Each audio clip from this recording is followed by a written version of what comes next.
Hello everyone, मैं देवेश देवांगन आप सभी का इस वीडियो में स्वागत करता हूं। हम लोग प्रॉपर्टीज ऑफ द सर्कल को लेकर चल रहे हैं, उसी को आगे बढ़ाएंगे। ये अभी इस स्थिति में एक लास्ट पार्ट रहेगा। इसमें भी मैं कुछ इंपॉर्टेंट क्वेश्चन लेके आया हूं, उसको भी आप लोग ध्यान से देखेंगे। चलिए शुरू करते हैं। पहला क्वेश्चन जो दिया हुआ है, AC और BC एक वृत्त की दो एक समान जीवाएं हैं, AC और BC, ठीक है। BA को किसी बिंदु P तक बढ़ाया गया है और CP को जोड़ने वाली रेखा वृत्त को T पर काटती है। तदनुसार निम्न में से क्या सही है? ऑप्शन जो दिया है उसमें से एक सेलेक्ट करना है आपको, क्या सही है, ठीक है। AC and BC are two equal chords of a circle. BA is produced to any point P and CP when joint cuts the circle at T. Then जो भी है उसमें सेलेक्ट सही को करना है। देखो एक चीज ध्यान में रखना है कि ऐसी स्थिति में कैसा, जब यह दिया हुआ है डॉट डॉट वाला, ज्यादातर होता है कि वो सिमिलर ट्रायंगल का प्रॉपर्टी यूज किया रहता है ज्यादातर। तो इसमें भी हम लोग कुछ वैसा ही करने का प्रयास करेंगे, ठीक है। देखो ये जो है एक साइक्लिक क्वाड्रिलेटरल है। क्या है? एक साइक्लिक क्वाड्रिलेटरल है। इतना दूर तक देखेंगे तो क्या है? ये साइक्लिक क्वाड्रिलेटरल चक्रीय चतुर्भुज है, ठीक है। और चक्रीय चतुर्भुज में आमने सामने कोणों का योग क्या होता है? 180 होता है। यानी कि ये थीटा है तो ये 180 माइनस थीटा। ये क्वेश्चन में नहीं दिया, मैं थीटा अपने मन से लिया। 180 माइनस क्या हो जाएगा? थीटा हो जाएगा। और दोनों थीटा थीटा इसलिए लिए क्योंकि ये दोनों साइड्स इक्वल है, क्वेश्चन में दिया हुआ है 180 माइनस थीटा। और एक चीज ध्यान देंगे कि ये वाला जो एंगल है ये भी 180 माइनस थीटा हो जाएगा, क्योंकि एक लीनियर पेयर है और इतना दूर थीटा है तो ये 180 माइनस थीटा हो जाएगा, ठीक है। ये एंगल इक्वल होगा, ये एंगल कॉमन हो गया। ये एंगल क्या हो गया? कॉमन हो गया। मतलब दोनों क्या हो गया? दोनों क्या हो गया? सिमिलर ट्रायंगल हो गए। बाई ए सिमिलरिटी वो क्या हो गया? सिमिलर ट्रायंगल हो गया। अब जब सिमिलर ट्रायंगल हो गया तो साइड्स क्या हो जाएंगे? उसके रेशियो में आ जाएंगे। साइड्स क्या है? उसके रेशियो में आ जाएंगे। कैसे? कौन कौन से साइड्स? देखो CA दोनों में कॉमन है। मैं इसको क्या ले लिया? CA, ये CA, ये बड़े वाले ट्रायंगल में ले रहा हूं। भाई छोटा में ले लेते हैं इसको, CT, ये ऐसा इक्वल टू। अभी बड़े वाले ट्रायंगल में इसको ले लें क्या? चलो इसको ले लेते हैं CP। अभी छोटे वाले ट्रायंगल में इसी दोनों में है ये, ठीक है, दोनों में है वो CA। ये ऐसा ले लिया हम लोग, ये ऐसा ले लिए। एक चीज और ध्यान देंगे, ये CA अपॉन CT तो लिख ले, कोई दिक्कत नहीं है। CP भी लिख लिए, कोई दिक्कत नहीं है। इस CA के जगह में CB लिख सकता हूं क्योंकि दोनों बराबर है। ये CB मैं लिख लिया। और एक चीज हम लोग यहां कर लेते हैं, इस CP को यहां लिख लेते हैं, इस CT को यहां लिख लेते हैं। वैसा कर सकते हैं, हम लोग रेशियो में पढ़ चुके हैं, उससे कोई दिक्कत नहीं है। यहां मैं लिख लिया CP और यहां लिख लिया CT, दोनों को मैं क्या कर दिया? इंटरचेंज कर दिया, ठीक है।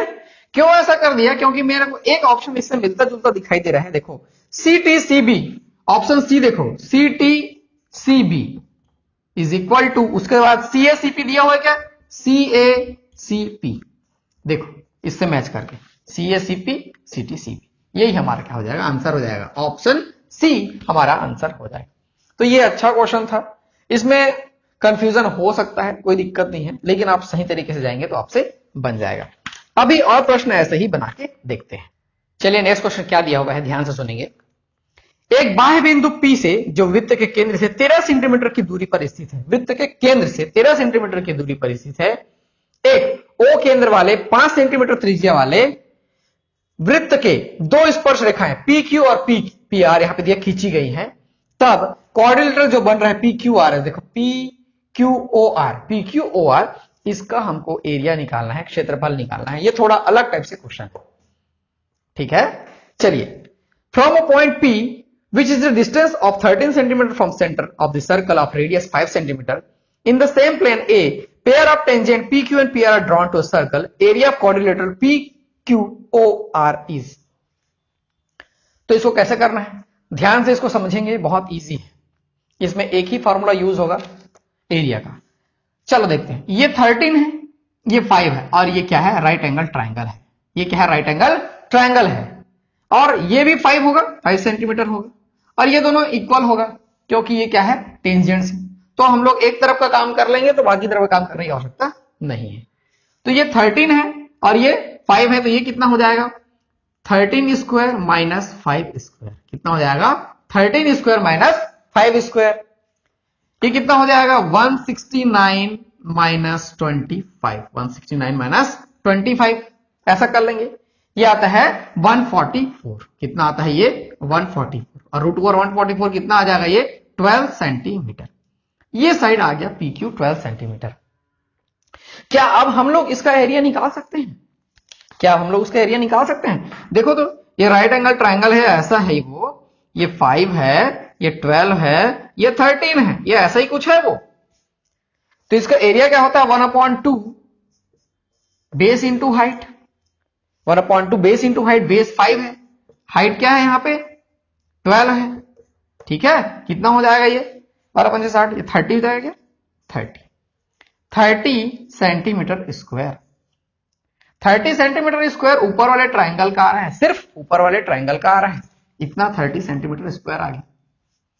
और सेम वैसा ही तो नीचे है, 13 है 5 है, ये इक्वल होगा 12 हो गया, तो एरिया भी सेम होगा। तो एरिया ऑफ क्वाड्रिलेटरल PQOR क्या हो जाएगा यहां से 30 इंटू 2, क्या हो जाएगा 30 इंटू 2 60 सेंटीमीटर स्क्वायर। ये हमारा आंसर हो जाएगा। ऑप्शन में दिया हुआ है क्या, देखो ऑप्शन बी दिया है 60 सेंटीमीटर स्क्वायर, यही हमारा आंसर हो जाएगा। बहुत अच्छे क्वेश्चन में से एक था, क्योंकि इसमें हमको थोड़ा से सोचना था। ये तो पाइथागोरस थ्योरम लगा लिए, फिर ये प्रॉपर्टी यूज की कि टेंजेंट इक्वल होता है, फिर ये वाला यूज किया, 2-3 यदि सोचना रहता है तो वो इंपॉर्टेंट रहता है। चलिए एक ऐसा कुछ दूसरा वाला है, उसको भी बना के देखते हैं। चलिए नेक्स्ट क्वेश्चन दिया हुआ है 5 सेंटीमीटर तथा 8 सेंटीमीटर त्रिज्याओं वाले दो वृत्त एक दूसरे को बाहर से ए बिंदु पर स्पर्श करते हैं। तदनुसार यदि ए बिंदु से गुजरने वाली एक सरल रेखा उन वृत्तों को क्रमशः PQ पर काटे तो AP रेशियो AQ कितना होगा, आपको बताना है। Two circles with radius 5 centimeter and 8 centimeter touch each other externally at point A. If a straight line through the point A cuts the circle at point P and Q respectively, then AP ratio AQ is, AP ratio AQ is, इसका ratio हमको निकालना है। ठीक है, ये यहां पे मैं गलत ड्रॉ कर लिया हूं, 90 डिग्री है, ऐसा कोई गारंटी नहीं है, समझा रहा हूं, पहले उसको एक्सप्लेन करेंगे। ठीक है ना, तो चलिए देखेंगे ये क्या है, डायमीटर है। ये क्या है, डायमीटर है। ये भी क्या है, डायमीटर है। वो भी क्या है, डायमीटर है। ठीक है, और इसमें क्या दिया हुआ है, इसका रेडियस क्या दिया हुआ है, देखो 5 सेंटीमीटर, मतलब इसका लेंथ कितना हो जाएगा, सीधा सीधा ये ओ है क्या, ठीक है, इसका लेंथ कितना हो जाएगा यहां से 10 सेंटीमीटर, टोटल डायमीटर कितना हो जाएगा 10 सेंटीमीटर, और इधर कितना दिया हुआ 8 सेंटीमीटर, तो वैसे ही 16 सेंटीमीटर हो जाएगा। ये तो कोई बड़ी बात नहीं, देखेंगे अभी। एक चीज ध्यान देंगे, ये सेमी सर्कल बन रहा है, तो ये जो एंगल होगा वो 90 डिग्री बनेगा, क्योंकि ये क्या है, सेमी सर्कल है। वैसे इधर सेमी सर्कल है, ये भी क्या होगा 90 डिग्री का होगा, दोनों के दोनों 90 डिग्री होंगे। ठीक है, अब दोनों के दोनों 90 डिग्री हो गए। ठीक, ये भी एंगल क्या होगा, इक्वल होगा, वर्टिकली अपोजिट एंगल इक्वल होगा, वो शीर्षाभूमि कोण। अब दो एंगल इक्वल हो गया तो angle similarity, angle similarity, similar triangle हो गए। सिमिलर ट्राइंगल हो गए तो रेशियो भी इक्वल हो जाएंगे साइड्स के। कैसे, देखो हमको निकालना क्या क्वेश्चन में, AP अपॉन AQ, ये निकालना है, यही निकालना है, AP अपॉन AQ ये निकालना है। ठीक है, ये दिया हुआ है, AP किस साइड है, इस साइड है क्या, हाँ तो AB लिख लेते हैं, AB लिख लेते हैं। AQ उस साइड है क्या, मतलब उस ट्राइंगल का हिस्सा है क्या, AC लिख लेते हैं, ये ऐसा लिख लिए। ठीक है, AB कितना है यहां से 10, AC कितना है वहां से 16, कैंसल कर लिए, ये आ गया 5:8, मतलब 5:8, ये हमारा आंसर हो जाएगा डायरेक्टली। जो रेडियस था वैसा ही आ गया, 5:8, वही हमारा आंसर हो जाएगा।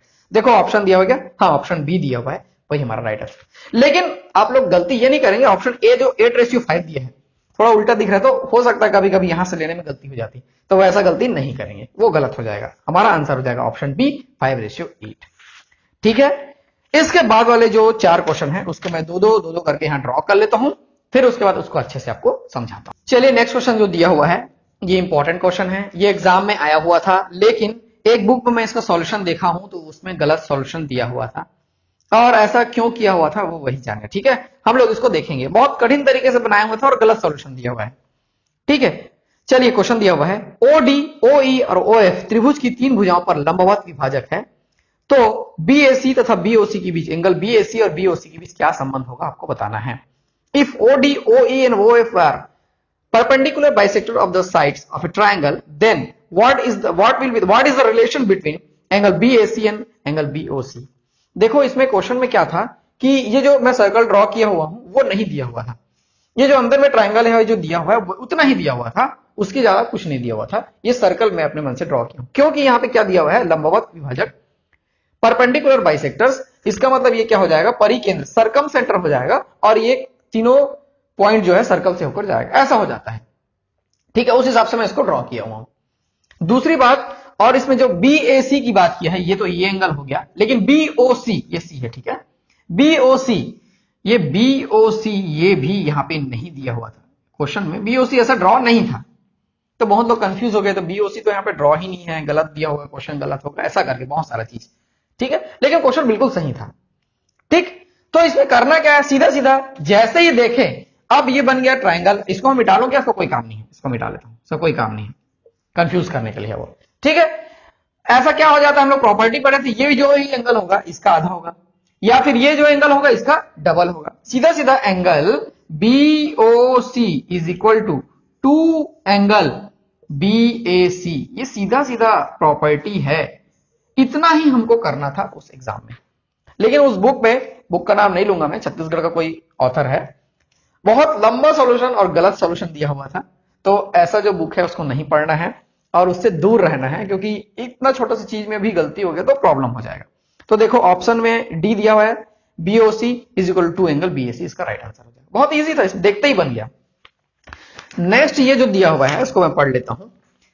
एक वृत्त जिसका केंद्र O है, इसका केंद्र O है, ABCD चक्री चतुर्भुज है, यदि ADC, यहां पे ADC 130 डिग्री है, तो एंगल BAC का मान हमको निकालना है। O is the center of the circle, ABCD is cyclic quadrilateral, angle ADC is 130 degree, angle BAC हमको निकालना है। ठीक है, BAC हमको निकालना है।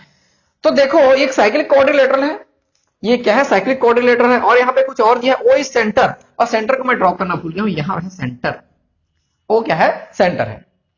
ठीक है, अभी जब O सेंटर है मतलब ये क्या है, डायमीटर है, और ये डायमीटर है तो ये एंगल इन सेमी सर्कल, देखो ये angle in semi circle, angle in semi circle क्या होता है, 90 डिग्री, ये 90 हो गया, वो क्या हो गया, 90 हो गया, और ये 130 है, तो इसके सामने वाला एंगल कितना हो जाएगा, ये साइक्लिक क्वाड्रिलेटरल है तो सामने वाला एंगल कितना हो जाएगा, 50 डिग्री हो जाएगा, तब तो दोनों मिला के कितना हो जाएगा, 180, ये 50 हो गया।